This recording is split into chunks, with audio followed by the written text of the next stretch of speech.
तत्र तत्र कृतमस्तकाञ्जलिं वाष्पवारि परिपूर्णलोचनं मारुतिं नमत राक्षसान्तकम् भक्ति भक्ति बलवंत गुरु चतुर नाम वपुए इनके पद बंदन किए नासय विघ्न अनेक। श्री राधे मेरी स्वामिनी मैं राधे को दास जन्म जन्म मोहे दीजिए अपने चरण में वास। जय जय श्री राधा रमण जय जय नवल किशोर प्रभु जय गोपी चित चोर जय जय माखन चोर। गुरुर ब्रह्मा गुरुर विष्णु गुरुर्देवो महेश्वरा गुरुर साक्षात् परब्रह्म तस्मै श्री गुरवे नमः तस्मै श्री गुरवे नमः। बोले भागवत महापुराण की जय राज की जय हो। बोले श्री सुखदेव जी महाराज की जय हो। बोले श्री परीक्षित जी महाराज की जय हो। छोटा कैलाश धाम की जय हो। उत्तराखंड धाम की जय हो। वृंदावन धाम की जय हो। जय जय श्री राधे जय जय श्री राधे जय जय श्री राधे श्याम। श्रीमद् भागवत को माध्यम बनाते हुए आज भगवान की वह कथा जो आप 2 दिन से सुन रहे हैं यहाँ पर बैठ करके, भगवान की वह कथा जो जीवन में मनुष्य के सभी पापों को प्रक्षालित करने में सक्षम है, मनुष्य को सतमार्ग दिखाने में सक्षम है। आज भगवान की दिव्य कथा के हम तृतीय दिवस में प्रवेश कर रहे हैं। सभी माताओं के, सभी भाई बहनों के, बुजुर्गों के चरणों में इस व्यासपीठ से कोटि कोटि वंदन, कोटि कोटि नमन। भगवान की वह कथा जो आप नित्य सुन रहे हैं, आपको मैंने बताया कि आपको जीवन में अपने पापों को प्रक्षालित करने के लिए मां गंगा के पावन तट जाने की आवश्यकता नहीं, अपितु जिस स्थान पर श्रीमद् भागवत कथा हो रही हो, जिस स्थान पर भगवान की महिमा का गुणगान हो रहा हो, उस स्थान पर स्वयं मां गंगा आकर के विराजमान हो जाती है और सभी भक्तों के पापों को प्रक्षालित करने में सक्षम रहती है। तो आइए अपने मन, अपनी वाणी, अपनी जिह्वा, अपने हृदय को पवित्र करते हुए आप हम सभी लोग मिलकर के कुछ क्षण हरि नाम संकीर्तन का आनंद लेते हुए भगवान की दिव्य कथा में प्रवेश करेंगे। मेरे साथ मिलकर सभी लोग मीठी मीठी ताली के साथ सेवा करते हुए गाएंगे। जय जय नारायण नारायण नारायण जय जय नारायण नारायण नारायण नारायण श्रीमन नारायण नारायण नारायण श्रीमन नारायण नारायण नारायण श्रीमन नारायण नारायण नारायण प्रभु नारायण नारायण नारायण हरि नारायण नारायण नारायण हरि नारायण नारायण नारायण श्रीमन नारायण नारायण नारायण श्रीमन नारायण नारायण नारायण। तालियों की सेवा करते हुए बांके बिहारी लाल की।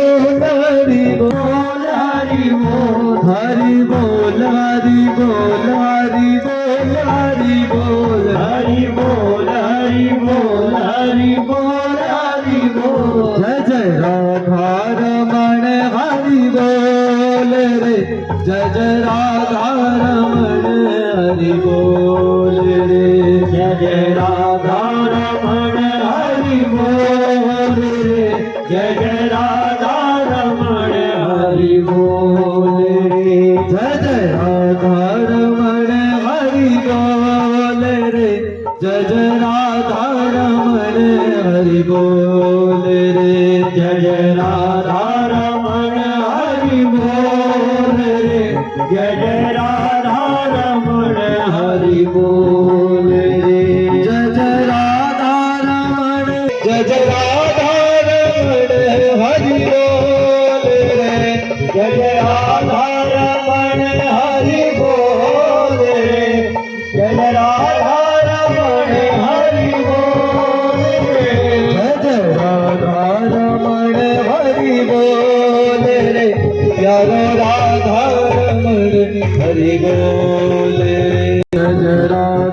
रमण हरि बोल रे जय जय राधा रमण हरि बोल रे प्यारो राधा रमण हरि बोल रे जय जय राधा रमण हरि बोल रे प्यारो राधा रमण हरि बोल रे मेरो राधा रमण हरि बोल रे मेरो राधा रमण हरि बोल रे प्यारो राधा रमण हरि बोल रे मेरो राधा रमण हरि बोल रे प्यारो राधा रमण हरि बोल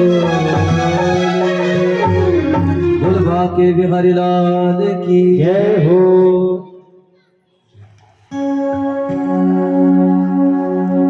कल आप सभी ने श्रवण किया प्रहलाद जी का चरित्र और जीवन में संतों को कैसा होना चाहिए। संतों की महिमा का गुणगान कल आपने किया। संत कैसे होने चाहिए, संतों का कर्तव्य क्या होना चाहिए। संतों का कर्तव्य ये, गुरु का कर्तव्य ये कि गुरु अगर जीवन में शिष्य को बनाए तो शिष्य को ऐसा सक्षम बनाए कि शिष्य किसी भी स्थान पर रह करके भक्तों का उद्धार कर दे। संतों का हृदय कैसा, संत हृदय नवनीत समाना, बिल्कुल मक्खन की तरह। वही संत कहलाता है जो जीवन में जिसका हृदय नवनीत की तरह हो, जो भक्तों को दुख में देख करके उन भक्तों का उद्धार कर दे, वही संत कहलाता है। और भगवान की यह भागवत की अनेक लीलाओं का वर्णन आपने श्रवण किया। आपने श्रवण किया इस भागवत को सुनने से क्या फल प्राप्त होता है जीवन में। हम भागवत को क्यों सुनते हैं, भगवान की अमृतमय कथा को क्यों श्रवण करते हैं। इसको श्रवण करने की विधि क्या है जीवन में। श्रीमद् भागवत में बताया कि काल प्याल मुखग्रास नृणाश हेतवे श्रीमद् भागवती वार्ता प्रेत पीड़ा विनाशिनी। काल के ग्रास से भी यह भागवत ग्रंथ आपको छुड़ा सकता है अगर काल भी आकर के आपको पकड़ लेना। पहले तो आपको पकड़ेगा ही नहीं, क्यों? क्योंकि आपने भगवान की अमृतमय कथा को श्रवण किया है। अगर भूलवश पकड़ भी ले तो आप वह काल के ग्रास से मुक्ति पा लेंगे। ऐसी भगवान की अमृतमय कथा। जिस वक्त धुंधकारी ने 7 गांठ की बांस में प्रविष्ट होकर भगवान की अमृतमय कथा का गुणगान किया, सुना, श्रवण किया, श्रवण करने के पश्चात धुंधकारी 7 बांस की गांठ से निकला बढ़िया सुंदर पुरुष बनकर।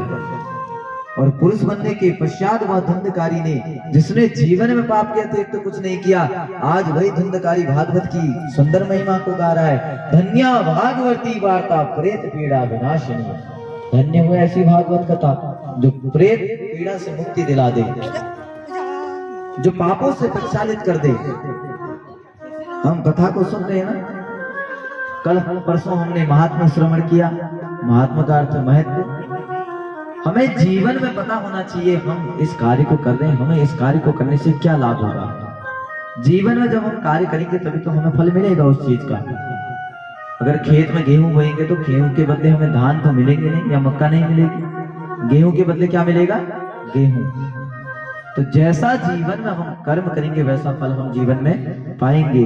यत् फलम नास्ति तपसान योगेन समाधिना तत् फलम लभते सम्यं कलो केशव कीर्तना। जीवन में आप इस मनुष्य योनि में आए, मनुष्य योनि में आने के पश्चात आपने केशव हमारे भगवान का गुणगान कर लिया, केशव का कीर्तन कर लिया, तो आपको फल की चेष्टा नहीं रखनी है, फल आपको अवश्य मिल जाएगा, अपने आप प्राप्त हो जाएगा। आप सदैव भगवान का गुणगान करते रहिए। कभी भी जीवन में आप पूजा इसलिए मत कराओ कि भगवान हमें यह प्राप्त हो जाए, है? आजकल तो ऐसी विडंबना हो गई है, पूजा तो हम वैसे कराते ही नहीं है। मंदिर कब जाते हैं? मंगलवार को हनुमान जी को बूंदी चढ़ाने हैं, केवल मंगलवार को भगवान खाते हैं और दिन भगवान को हम भूल जाते हैं, हनुमान जी को। और दिन भी तो हनुमान जी को भूख लगती होगी, नहीं लगती होगी क्या? केवल मंगल को क्यों जाते हैं? और दिन भी तो जाना चाहिए। तो इसीलिए जीवन में भगवान का नाम एक ऐसा है, जीवन में जो सब कुछ करने में सक्षम है। आप भगवान के नाम का गुणगान करते रहिए, फल की चेष्टा आप जीवन में मत करो। आप घर में पूजा कराते हो इसलिए नहीं, आप कभी ये सोच के मत कराओ भगवान मुझे ये फल प्राप्त हो जाए, मेरी नौकरी लग जाए, है क्या? आप पूजा नहीं कराओगे तो नौकरी नहीं लगेगी आपकी, नहीं। केवल कर्म करते रहिए, आप भगवान पर निष्ठा रखिए, भगवान पर आधार रहिए, भगवान के प्रति निष्ठा रखिए, भाव रखिए। भगवान कहते हैं यत् फलम नास्ति तपसान योगेन समाधिना तत् फलम लभते सम्यं कलो केशव कीर्तना।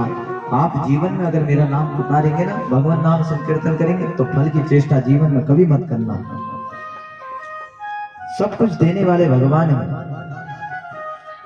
कल आपने श्रवण किया संतों के बारे में, नारद जी की महिमा का श्रवण किया। अब नारद जी कैसे सदैव भगवान का संकीर्तन करते। अस प्रभु दीन दीन बंधु हरि कारण रहित दयाल तुलसीदास सटताई बजो छाणी कपट जंजाल। अब नारद जी कैसे, जो दीन बंधु हमारे प्रभु का सदैव कीर्तन करते। नारद जी ने मन में विचार कर लिया कि जो ये माया रूपी संसार है ना, ये सब माया को जकड़ने वाला, माया को घेरने वाला ऐसा संसार है। और मनुष्य शरीर मिलने के बाद भी भगवान की इतनी अमृतमय कथा हमें इतनी सुलभता से प्राप्त हो रही है, इससे बड़े सौभाग्य की बात जीवन में क्या हो सकती है।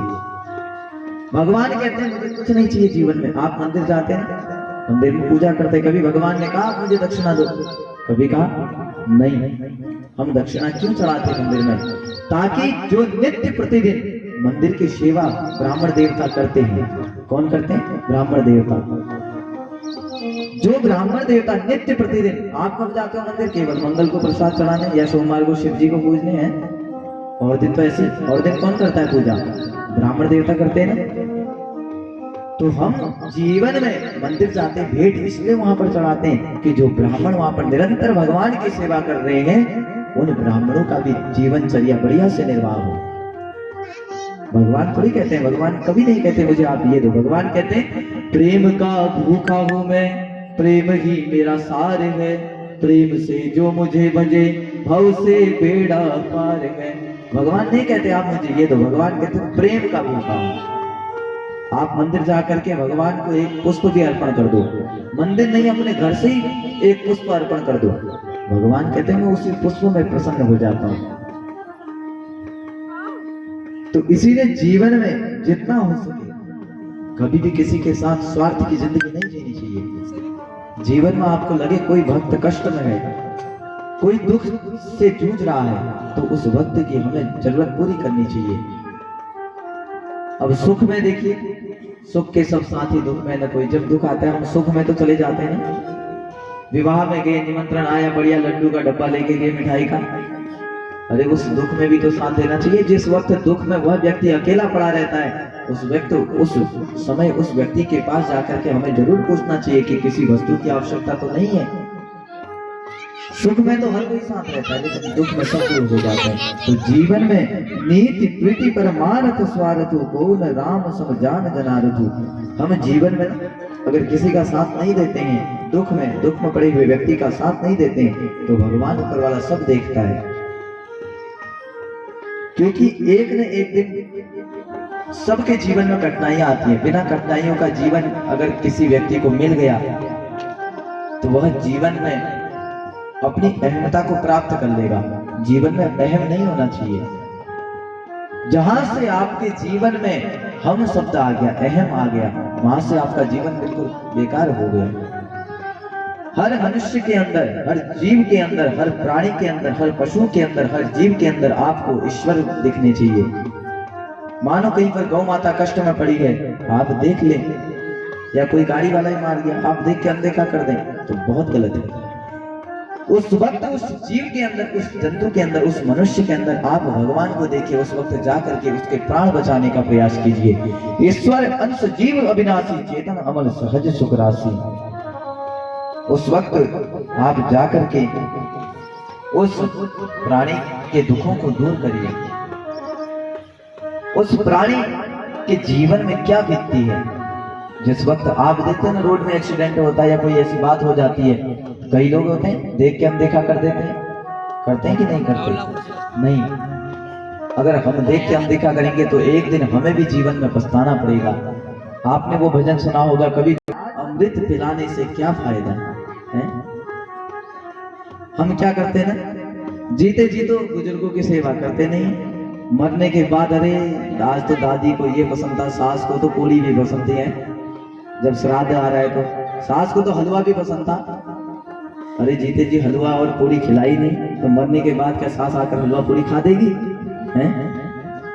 आप बताओ, खा लेगी क्या? जब तक उसके प्राण हैं, जब तक बुजुर्गों के प्राण हैं, तब तक सेवा करो। मरने के बाद मत खिलाओ, कोई नहीं कहता आप मरने के बाद खिलाओ, लेकिन जब तक उनके अंदर प्राण है तब तक तो आप उनकी सेवा करो। मरने के बाद किसने देखा आप पूरी खिला रहे हो, हलवा खिला रहे हो, या खीर खिला रहे हो, रायता खिला रहे हो? तो जीवन में कहने का अभिप्राय ये है, हमें दुख हमें भी होता है जीवन में, लेकिन जीवन में जीते जी सेवा करनी चाहिए किसी भी व्यक्ति की। कल जैसे कि आपने उस हिरण्यकश्यपु की कथा को श्रवण किया। हिरण्यकश्यपु बहुत बड़ा दैत्य था, और हिरण्यकश्यपु का बेटा प्रहलाद जो भगवान के अनन्य भक्त थे। अभी आगे भी कथा को विस्तार पूर्वक श्रवण करेंगे। भगवान के ऐसे भक्त हमारे प्रहलाद जी जीवन में जिस भी स्थान पर जाते उस स्थान को कृष्ण नाम से व्यथित कर देते, कृष्ण नाम ही नाम फैला देते हर जगह। जहां कन्हैया का नाम, मैंने कल बताया ना, कन्हैया कैसे टेढ़े। मछली पकड़ने वाला कांटा किस किसने देखा है?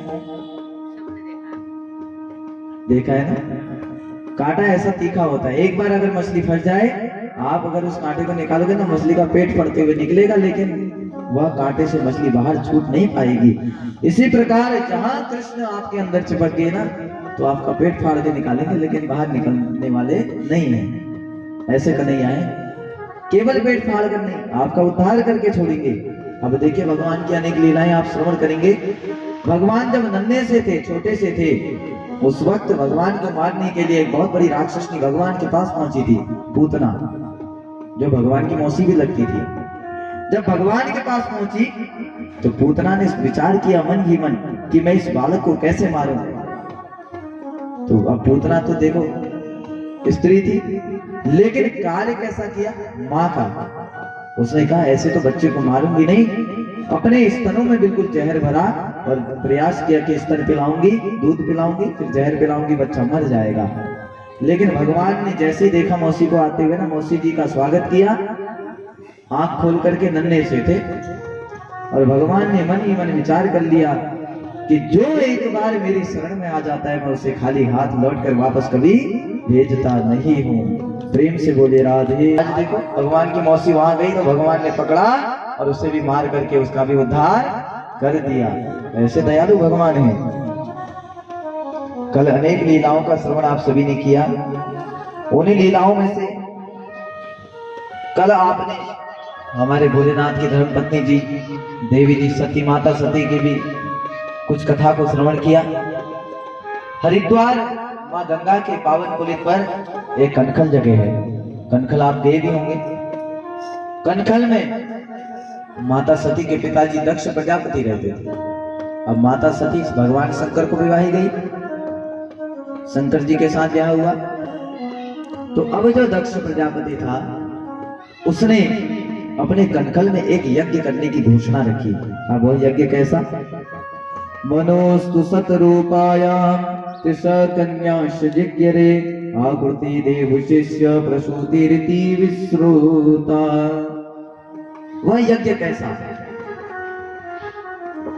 वह यज्ञ आज इसलिए कराया कि हमें अश्वमेध यज्ञ करने से खूब धन की प्राप्ति हो, खूब लाभ प्राप्त हो। यज्ञ कराने की विद्वत गोष्ठी जब रखी, मानो सभा कहीं पर हो रही हो या ये कथा ही हो रही हो, कहीं पर 4 आदमी की बैठकर मीटिंग करते हैं ना, हम सभा रखते हैं कि इस आयोजन को कैसे, इस आयोजन की श्रृंखला बनाई जाएगी, कैसे कैसे आयोजन होगा। तो इसी प्रकार आज दक्ष प्रजापति ने सब देवताओं को आमंत्रित किया, सब ऋषि मुनियों को आमंत्रित किया, सब ब्राह्मणों को आमंत्रित किया, आचार्य दूर दूर से आए। अब जो दक्ष प्रजापति था वह राजगद्दी का मालिक था। अब राजगद्दी बड़ी ऊंची और जितनी प्रजा थी सबके लिए बढ़िया बढ़िया सोफे लगाए हुए थे। सोफे में बैठे प्रजा, हमारे देवता सोफे में बैठे। लेकिन जो दक्ष प्रजापति था जैसे ही अपनी राजगद्दी के समीप आया, पूरी की पूरी प्रजा खड़ी हो गई, सब देवता खड़े हो गए। जैसे ही अपनी गद्दी के ऊपर चढ़ा और गद्दी के ऊपर चढ़कर जैसे प्रधानमंत्री जी हाथ हिलाते हैं ना सब प्रजा को, ऐसे ही हाथ हिलाया तो क्या देखा कि पूरी प्रजा खड़ी हुई है, भगवान सारे खड़े हुए हैं, देवता खड़े हैं, आचार्य खड़े हैं, ऋषि मुनि खड़े हैं, लेकिन एक व्यक्ति खड़ा नहीं है। वह व्यक्ति कौन है? भगवान भोलेनाथ। कल आपने श्रवण किया, भगवान भोलेनाथ को जब खड़ा नहीं देखा तो दक्ष प्रजापति भड़क पड़ा। दक्ष प्रजापति ने कहा कि सभ्य लोगों के बीच में असभ्य व्यक्ति कहां से प्रवेश कर गया। 10 गालियां दी। अब सब देवता एक दूसरे का चेहरा देख रहे, आखिर सभ्य व्यक्ति तो सब यहाँ पर है, लेकिन इन सभ्य व्यक्तियों के बीच में असभ्य व्यक्ति कौन पहुंच गया? यहाँ तो सब देवता है, बड़े बड़े ऋषि मुनि हैं, आचार्य हैं। अब सब देवता आपस में देख रहे हैं, भगवान भोलेनाथ तो भोलेनाथ है, भोले हैं। अब सब तो किसी पे भोलेनाथ पे था ही नहीं, सब एक दूसरे को देख रहे हैं। दक्ष प्रजापति भड़क पड़ा, बोले इधर उधर क्या देख रहे हो? तुम्हारे सामने बैठा है भोलेनाथ तुम्हारा, ये देखो। जीवन भर भूतों के साथ रहा, भूत ही बना है। अच्छे व्यक्ति के साथ रहता तो अच्छों का संग करता, तो आज देखो सभ्य व्यक्तियों के बीच में सभ्य बन करके बैठा रहता, खड़े होता। आज देखो कितना घमंड है इसे अपने अंदर, खड़ा भी नहीं हुआ, कभी सीखा ही नहीं, न 4 आदमी के बीच में उठना सीखा, न बैठना सीखा है। भूत प्रेतों के संग ही रहा, उन सांपों के संग ही रहा, 10 गालियां दे दी। के गढ़ अब नंदी से रहा नहीं गया, नंदी ने बहुत समझाया। अब देवता लोग बड़ी बड़ी मजाक बनाने लगे, भगवान भोलेनाथ की हंसी उड़ाने लगे कि दक्ष प्रजापति ने गाली दे दिया। कई लोगों की आदत होती है गले में नमक छिड़कना है, अरे उसके यहाँ तो ये हो रहा है, उसको और चढ़ाओ। कोई किसी नाम से चिढ़ता हो तो उसे उस नाम से चढ़ाने की और आदत होती है, अरे ऐसा वो चिढ़ता है ज्यादा। स्कूलों में होता है ज्यादातर, होता है कि नहीं होता है? तो ऐसे ही आज दक्ष प्रजापति ने जब हमारे लग गया भगवान भोलेनाथ के ऊपर, तुरंत नंदी महाराज बोल पड़े सब देवताओं से कि तुम भगवान हमारे स्वामी जी के ऊपर हंस तो रहे हो, लेकिन तुम्हें साधारण पाप नहीं लगने वाला है। हरिहर निंदा सुनहि जो काना, होई पाप गौघात समाना। आज भगवान हमारे नंदी बाबा ने सब देवताओं से कह दिया, जिसने जिसने अपने कानों से मेरे भोले बाबा की निंदा को श्रवण किया है ना, मेरे भोले बाबा की मजाक बनाई है ना, हंसे हैं जो, उन्हें साधारण पाप नहीं लगेगा, गौ हत्या के बराबर पाप लगेगा। अब सब देवताओं को श्राप मिल गया। सब देवता आपस में विचार करने लग गए कि हम भोलेनाथ के उपस्थित न होने पर, खड़े न होने पर हंसे। आज मन ही मन विचार कर रहे हैं कि आज नंदी बाबा ने हमें इतना बड़ा श्राप दे दिया। सब देवता आपस में विचार कर रहे हैं और नंदी महाराज ने दक्ष प्रजापति को सतर्क करते हुए कहा कि हे प्रभु, आपने मेरे भोले बाबा को गाली तो दे दी, लेकिन जो आपके ससुर दामाद का प्रेम है ना, जो ये प्रेम का रिश्ता है, जो ये प्रेम की डोर है, आप इस प्रेम की डोर को तोड़ रहे हो।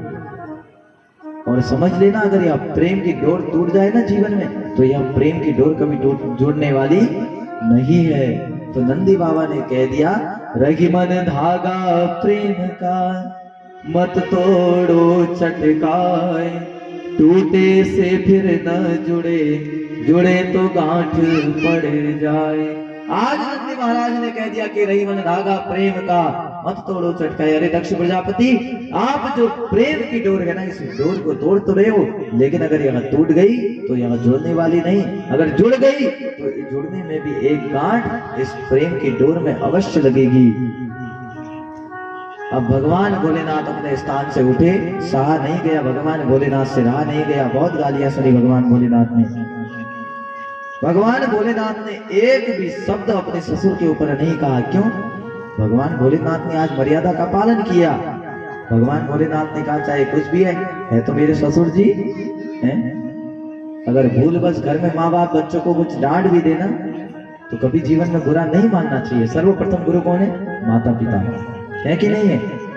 आजकल तो डांट दे माता पिता ना, घर बार छोड़ करके तुरंत भाग जाएंगे और फोन करेंगे कि मैं तो यहाँ हूँ।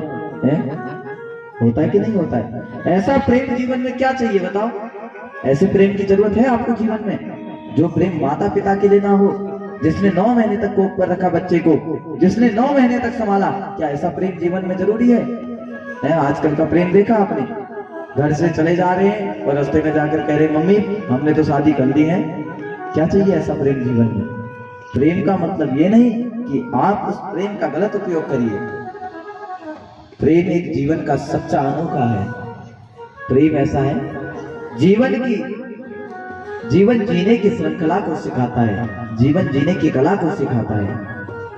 प्रेम वो नहीं, आप यहाँ से गए, आधे रास्ते में गए, आपने फोन करके माता पिता को कष्ट पहुंचाया कि हमने तो विवाह कर लिया। अरे उन माँ बाप को तो देखो, जिस माता पिता ने आपको 9 महीने तक कोख में रखा, ना जाने कितने कष्ट वो माता पिता को हुए होंगे। जब माँ बच्चे को जन्म देती है ना, तो माँ को इतनी पीड़ा होती है जैसे कितनी की हड्डी टूट गई होगी। आज वही माता पिता को देखिए कितना कष्ट होता है जब वही बालक माता पिता को कहती है कि तुमने जीवन में मेरे लिए किया क्या। कहते हैं ना बालक आजकल, तुमने मेरे लिए जीवन में किया ही क्या।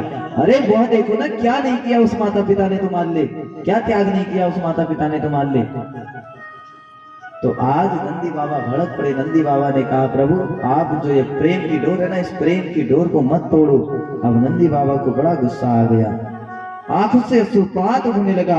आवत ही घर से नहीं नैनन नहीं सनेह, तुलसी तहान जाइए कंचन चाहे कंचन बरसे में। आज आंखों से अश्रुपात हो रहा है, लेकिन एक भी शब्द अपने ससुर को नहीं कहा, एक भी शब्द उल्टा नहीं बोला। जीवन में इसका तात्पर्य ये नहीं, भगवान भोलेनाथ ने देखिए मर्यादा का पालन किया। भगवान भोलेनाथ चाहते तो भगवान भोलेनाथ के ऊपर कम शक्ति है क्या? देवों के देव महादेव है, कालों के काल कौन है? महाकाल है।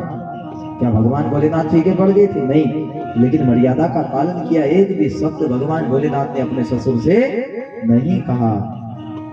आज देखिए भगवान भोलेनाथ उठे अपने स्थान से और सीधे कैलाश पर्वत पर जाकर के विराजमान हो गए।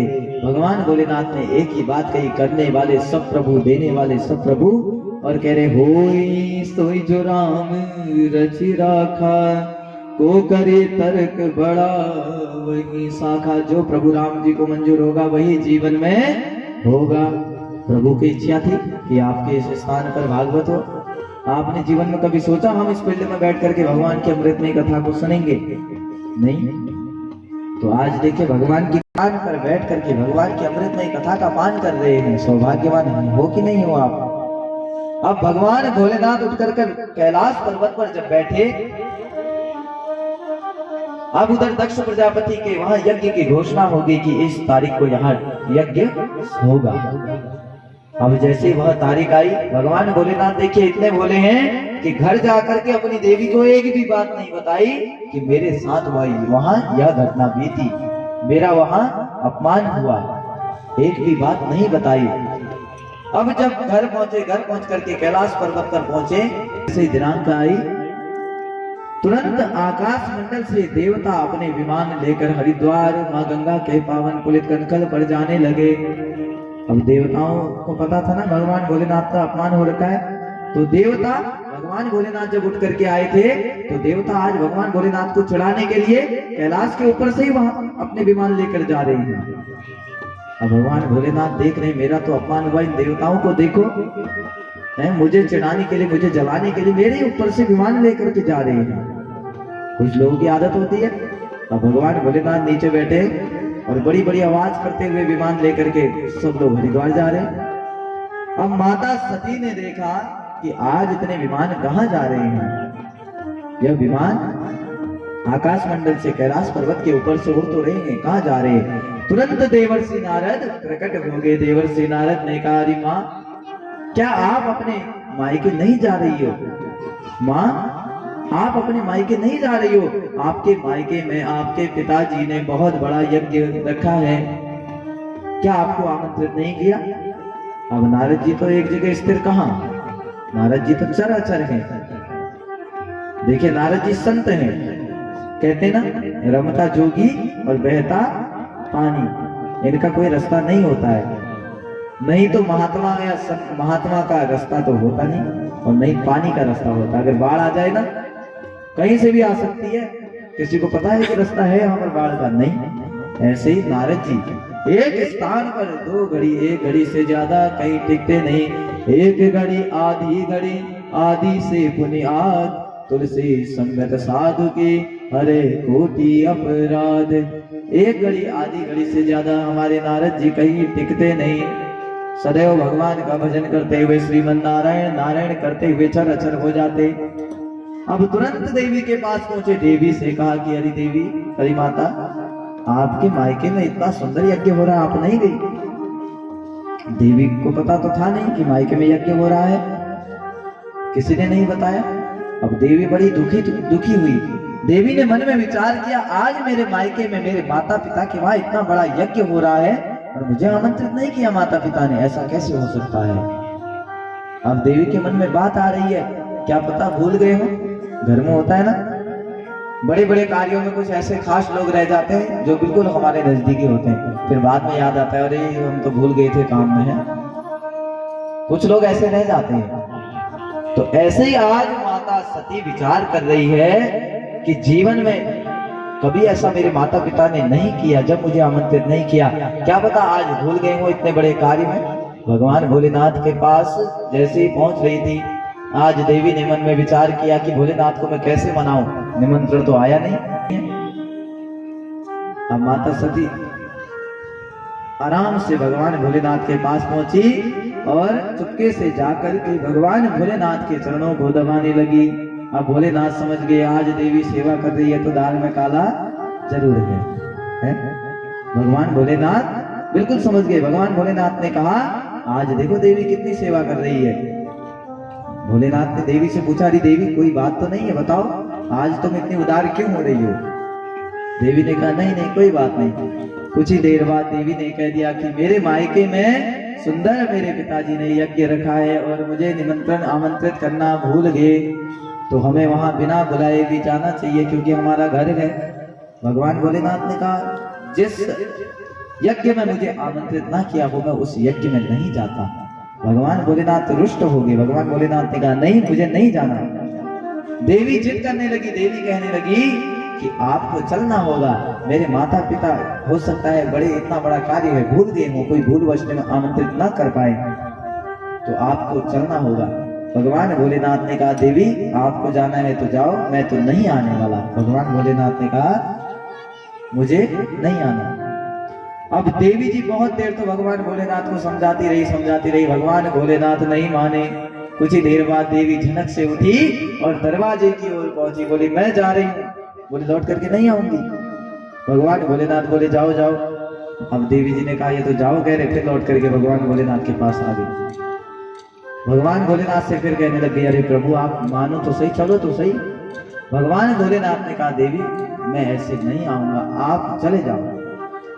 देवी 1-2 बार कहने लगी, थोड़ी सी दरवाजे तक जा रही है, मैं जा रही हूँ। है देवी का होता है ना।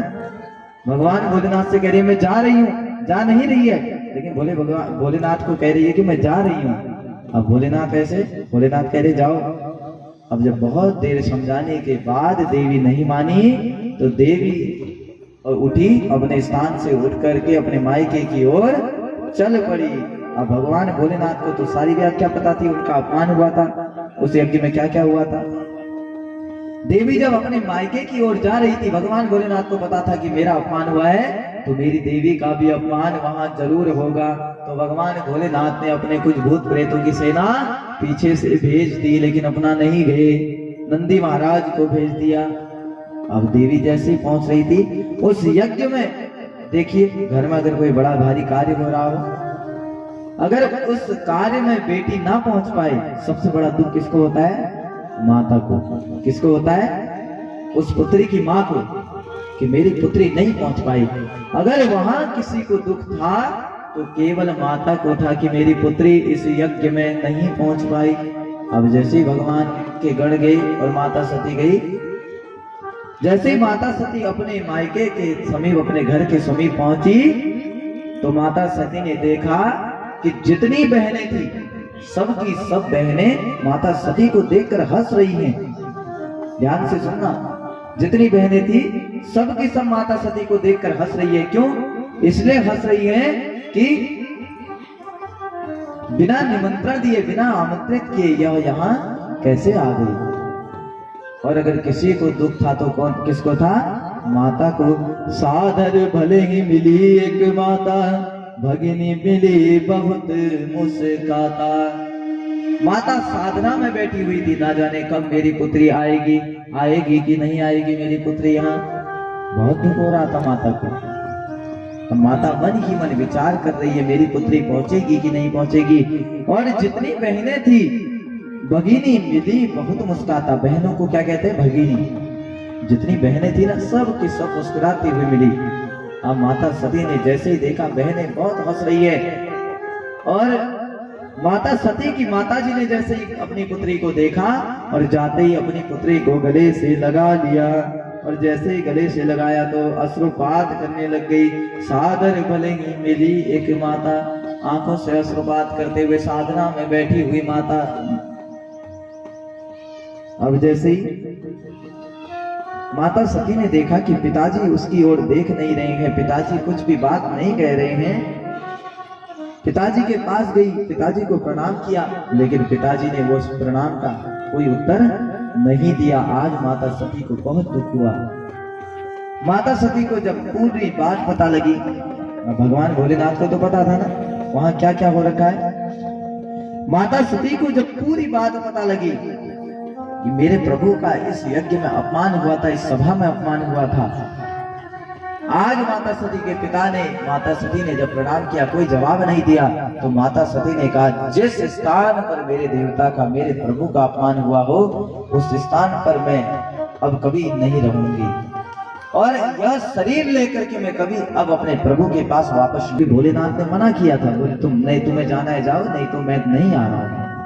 भगवान भोलेनाथ ने कहा था हमें आमंत्रित नहीं किया है तो हमें नहीं जाना चाहिए। लेकिन माता सती बिना निमंत्रण के वहां पहुंची, तो आज माता सती विचार कर रही है कि मैं, मेरे प्रभु ने मुझसे कहा था, अब मैं यह शरीर लेकर के वापस अपने प्रभु के पास लौटकर वापस नहीं जाऊंगी। अब माता सती मन में विचार करने लग गई, और वहां यज्ञ हो रहा था। यज्ञ के समीप जब माता सती ने भगवान भोलेनाथ को हाथ जोड़ करके प्रार्थना की, हे प्रभु, अब मैं लौट करके इस शरीर से आपके पास कभी नहीं आऊंगी। उस माता सती के परित्याग को देखिए, जिन्होंने अपने पति के अपमान के कारण अपना शरीर देह त्याग कर दिया।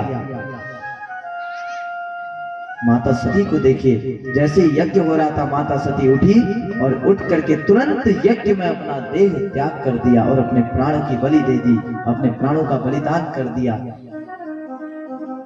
उस पतिव्रता स्त्री को देखिए, जिन्होंने अपने पति के अपमान के कारण अपना देह तक त्याग कर दिया है। आज माता सती को देखिए, पूरा देह त्याग कर दिया। आज मन में विचार आया, लौट करके कभी वापस भगवान भोलेनाथ के पास नहीं जाऊंगी। और जब उधर भगवान भोलेनाथ की सेना, भूत प्रेतों ने, नंदी महाराज ने देखा कि हमारी प्रभु की देवी ने देह त्याग कर दिया, तो हुड़दंग सा मच गया, चारों ओर अफरा तफरी मच गई। भगवान भोलेनाथ के जितने सेना थी, सबने एक दूसरे को, देवताओं को मारना प्रारंभ कर दिया। खूब लड़ाई झगड़ा हुआ, और एक ने तो दक्ष प्रजापति की गर्दन की अलग कर डाली, गर्दन काट डाली। अब जैसे ही गर्दन काटी तो सब देवता आपस में विचार करने लगे कि यह यज्ञ तो अधूरा रह गया, यह यज्ञ पूर्ण हुआ ही नहीं, अब यह यज्ञ पूर्ण कैसे होगा। अब सब देवता आपस में विचार करने लग गए, ऋषि मुनि विचार करने लग गए, आचार्य विचार करने लग गए कि यज्ञ में अब जो यजमान बना है, यजमानी तो यज्ञ को पूर्ण करेगा, अब यजमानी की गर्दन कट गई तो यज्ञ पूर्ण कैसे होगा बताइए। आज सबने विधिवत गोष्ठी रखी, विचार किया कि अगर आज भगवान भोलेनाथ का इस यज्ञ में अपमान नहीं हुआ होता तो यह यज्ञ कभी अपूर्ण होता ही नहीं। भगवान भोलेनाथ का अपमान देखा तो सब देवता दौड़े दौड़े, जब वह यज्ञ अधूरा रह गया तो भगवान भोलेनाथ के पास पहुंच गए। भगवान भोलेनाथ के पास पहुंच करके प्रभु से कहने लगे कि प्रभु हमसे बहुत बड़ी भूल हुई है। आपका नाम शिव है, शिव का तात्पर्य क्या है? कल्याण करने वाला। शिव का अर्थ है जो दूसरों का कल्याण करे, ऐसे हमारे शिव कालों के काल महाकाल।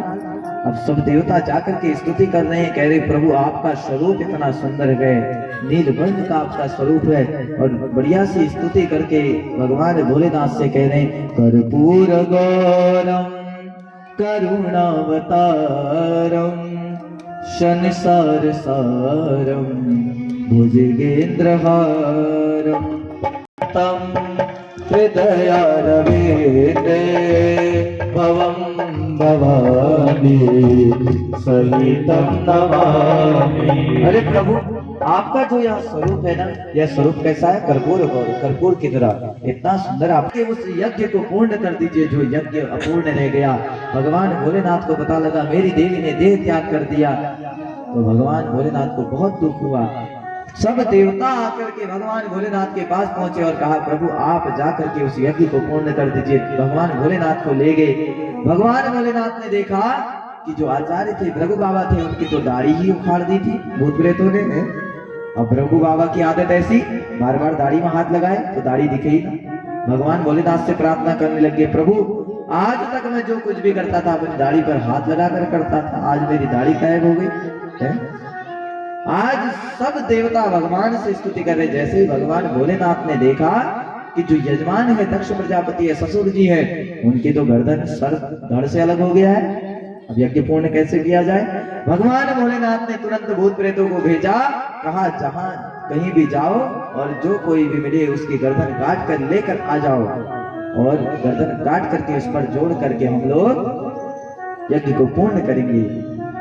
अब सब लोग गए, जा करके देखा रास्ते में कुछ मिला नहीं, एक बकरा मिल गया। क्या मिल गया? बकरा। बकरे को देखा, बकरे का सर धड़ से अलग किया और ला करके दक्ष प्रजापति के धड़ से सर को जोड़ दिया। जैसे ही दक्ष प्रजापति के धड़ से सर को जोड़ा तो बकरा क्या करता है? मैं करता है ना। तो ऐसे ही दक्ष प्रजापति बोल पड़ा बम बम बम बम बम बम। शरीर तो मनुष्य का था, तो दक्ष प्रजापति की आवाज कैसी निकली? बम बम बम बम। भगवान भोलेनाथ को हंसी आ गई, जैसे दक्ष प्रजापति बम बम करने लगा। आज भी आप देखते होंगे जब हम कैलाश जाते हैं, जब भी भगवान शंकर के धाम जाते हैं तो क्या बोलते हैं? बम बम भोले। क्यों? भगवान भोलेनाथ को बड़ी प्रसन्नता होती है जब बम बम भोले बोलते हैं। तो ऐसे ही दक्ष प्रजापति ने जब बम बम बम बम किया तो भोलेनाथ बड़े प्रसन्न हो गए। और आज भी हम लोग कहीं भी भगवान भोलेनाथ के धाम जाते हैं, खूब जयकार लगाते हैं भोले बाबा की, भोले बाबा बहुत प्रसन्न होते हैं। इसी प्रकार जब दक्ष प्रजापति बोल पड़ा, बोलने के पश्चात वह यज्ञ पूर्ण किया गया। दक्ष प्रजापति को बैठाया यज्ञ में और वह यज्ञ पूर्ण किया गया। आज सब देवताओं ने, सब आचार्यों ने घोषणा कर दी कि जिस यज्ञ में भगवान भोलेनाथ को आमंत्रित नहीं किया जाएगा वह यज्ञ जीवन में कभी सफल नहीं हो सकता। अब भगवान भोलेनाथ को कैसे हम यज्ञ करते हैं ना, यज्ञ में लास्ट में हम क्या करते हैं? पूर्णावती होती है, गोले की पूर्णावती देते हैं, बची हुई सामग्री देते हैं। तो जो गोले की पूर्णावती देते हैं वह पूर्णावती किसके नाम की होती है? भगवान शंकर के नाम की। तो बिना उसके हमारा यज्ञ अपूर्ण होता है। अब जब गोले की पूर्णावती भगवान शंकर के नाम की गई, उसके ठीक पश्चात जो कीड़े मकोड़े दीमक इत्यादि थे उन्होंने देखा सबके बंटवारे तो हो गए। हम यज्ञ में सब देवताओं की आहुति देते हैं, भगवान भोलेनाथ की आहुति के नाम का हम लोग पूर्णावती में गोला चढ़ाते हैं। तो इसी प्रकार जब सब पशु पक्षी चींटी मकोड़े सब ने देखा कि सबका हिस्सा तो गया यज्ञ में, लेकिन जो कीड़े मकोड़े दीमक इत्यादि थे उन्होंने कहा हमें हिस्सा नहीं मिला। तो देवताओं ने आज परामर्श कर करके जिस वक्त हम यज्ञ करते हैं, जो सामग्री हमसे यज्ञ के समय नीचे गिरती है, यज्ञ में चढ़ाते ना, चढ़ाते वक्त यज्ञ की सामग्री कुछ नीचे भी गिर जाती है, कुछ टुकड़े, तो वह जो नीचे टुकड़े गिरते हैं वह किसके हिस्से में जाते हैं? दीमक, चींटी, मकोड़े, कीड़े, उनके हिस्से में। अगर आपने नीचे गिरी हुई सामग्री को उठा करके दोबारा से यज्ञ में डाल दिया तो आपका यज्ञ अपूर्ण हो जाता है, पूर्ण होने के पश्चात भी। तो जीवन में आप इस बात का विशेष ध्यान रखें, जब भी आपके घर में यज्ञ हो तो जो भी सामग्री नीचे गिरती है उसे कभी उठा करके आप यज्ञ में मत डालना। चाहे यज्ञ पूर्ण हो गया हो, उसे उठा करके किसी वृक्ष की जड़ में डाल दीजिए। तो इसी प्रकार यज्ञ को पूर्ण करते हुए भगवान भोलेनाथ कैलाश पर्वत पर पहुंचे। अब कैलाश पर्वत पर पहुंचने के पश्चात देवता बड़ी स्तुति कर रहे हैं भगवान भोलेनाथ की और कह रहे हैं क्या? नील सरोरवो नीलमणि नील नीरधर श्याम लाजै तर शोभा निरखी कोटि कोटि सत का। हे प्रभु, आपका स्वरूप नील वर्ण का है। प्रभु, आप ऐसे दीन दयाल हैं, करुणामयी है, आपका स्वरूप नील वर्ण का है और आपको कोटि कोटि प्रणाम करते हैं। सब देवता प्रणाम करते हुए भगवान भोलेनाथ से कह रहे, प्रभु जिस यज्ञ में आपको भाग नहीं दिया जाएगा जीवन में, उस यज्ञ में हम कभी नहीं पहुंचेंगे। इसलिए भगवान शंकर का हिस्सा यज्ञ में होना बहुत जरूरी है। और यज्ञ नारायण का विवाह किससे हुआ? दक्षिणा से, दक्षिणा नामक कन्या से। यज्ञ करने के पश्चात आप घर में यज्ञ करते ना, यज्ञ करने के पश्चात ब्राह्मण को आपने अगर दक्षिणा नहीं दी तो वह यज्ञ आपका अपूर्ण माना जाएगा। तो इसलिए यज्ञ करने के पश्चात दक्षिणा देना भी जरूरी है। ये नहीं कि आप ब्राह्मण को कहते कि पंडित जी बाद में आ जाना दक्षिणा लेने हैं। अरे पंडित जी कोई बिजनेस वाले थोड़ी है, ब्राह्मण देवता के समान होता है कि नहीं होता है? ब्राह्मण देव क्यों कहा गया? रामचरितमानस में कहा विप्रधेनु सुर संत हित लीन मनुज अवतार। विप्रधेनु सुर संत हित, विप्र मतलब ब्राह्मण। भगवान कहते हैं मैं ब्राह्मणों के शरीर में वास करता हूँ, ब्राह्मणों की वाणी में वास करता हूँ। और धेनु का तात्पर्य, भगवान कहते हैं अगर जीवन में कभी ब्राह्मणों के ऊपर कष्ट आ गया तो मुझसे रहा नहीं जाता। भगवान कहते हैं सबसे बड़ा दुख इसी बात का होता है कि कभी भी ब्राह्मणों के ऊपर कष्ट नहीं आना चाहिए। विप्र का अर्थ होता है ब्राह्मण और धेनु का अर्थ गौ माता, गाय। विप्र धेनु सुर संत गीता। भगवान कहते हैं अगर जिस वक्त गौ माताओं पर अत्याचार होने लगेगा तो आप समझ लेना कि कलयुग का अंत हो गया है, कलयुग आ गया है। कुछ न कुछ उत्पाद जरूर होने वाला है। आज का समय देखिए, गौ माताओं की कैसी दुर्दशा हो गई है, हुई है कि नहीं हुई है? जगह जगह पर गौ माताओं को कोई नहीं पूछ रहा, ऐसे भटक रही है गौ माताएं। सुर संत हित, भगवान कहते हैं संतों का अपमान जिसने किया। पहले तो आपको जीवन में एक बात जरूर ध्यान रखनी चाहिए, संत आपके द्वार पर आए, आप संतों को, ब्राह्मण को, गौ माता को कभी भी खाली हाथ लौटकर मत भेजना। गौ माता आपके द्वार पर आए तो आप एक रोटी अवश्य खिला देना, रोटी नहीं तो जल जरूर पिला देना। जल नहीं है तो गौ माता को आप एक बार जरूर सहलाना। ब्राह्मण आपके द्वार पर आए तो अंदर मत छुप जाना कि ब्राह्मण को दक्षिणा देनी पड़ेगी करके है। आजकल तो ऐसा भी होता है, अरे पंडित जी आगे दक्षिणा देनी पड़ेगी, अंदर छुप जाते हैं। नहीं, आपके पास कुछ नहीं है, उनका सत्कार करो, आदर करो, सम्मान करो। कुछ नहीं है, जल पिला दो आप। ब्राह्मण कभी आपसे मांगता नहीं है, ब्राह्मण कभी आपसे मांगता नहीं है। जहां आपने ब्राह्मण के ऊपर अधिकार जमाया तो समझ लीजिए कि यह सृष्टि का पतन होना भी बहुत नजदीक आ जाएगा। ब्राह्मण के ऊपर कभी जीवन में अधिकार नहीं जमाना चाहिए। आपने देखा होगा शादी ब्याह होती है ना, चाहे बुरा लगेगा किसी को भी, लेकिन ये कटु सत्य है। शादी ब्याह होती है, बड़े बड़े टेंट लगाते हैं, डीजे वाले को बुलाते हैं। टेंट वाले से नहीं कहेंगे भाई ले 10 रुपए कम कर ले, डीजे वाले से नहीं कहेंगे ले 10 रुपए कम कर ले। लेकिन जिस वक्त ब्राह्मण को दक्षिणा देने की बात आती है ना, उस वक्त क्या कहते हैं? अरे पंडित जी ने तो लूट लिया, कहते हैं ना, पंडित जी थोड़ा हिसाब से तो लो। अरे पंडित जी किसके घर के हैं क्या? पंडित जी देव के समान है। भगवान कहते हैं संतों के ऊपर अगर जिस दिन अत्याचार होने लगेगा तो आप समझ लेना कि प्रणयंत काल प्रारंभ हो गया है। भगवान कहते हैं मैं न तो संतों के ऊपर कभी देख सकता हूँ, नहीं अपने भक्तों के ऊपर, नहीं ब्राह्मण के ऊपर, नहीं धेनु के ऊपर, गौ माता के ऊपर संकट देख सकता हूँ। तो आज भगवान भोलेनाथ के धाम पर जाकर के सभी देवता भगवान भोलेनाथ से कह रहे प्रभु नील सरोवर नील मणि नील नील दर्शाम लाजई तन शोभा निरखी कोटि कोटि सत्काम। हे प्रभु आपको प्रणाम है, आपको बारंबार प्रणाम है। आप आकर के आपने आकर के उस यज्ञ को पूर्ण किया। देवता लोग स्तुति करते हुए कह रहे हैं क्या? कैलाश के निवासी नमो बार बार हो, नमो बार बार हो, आयो शरण तिहारी बोले तार तार।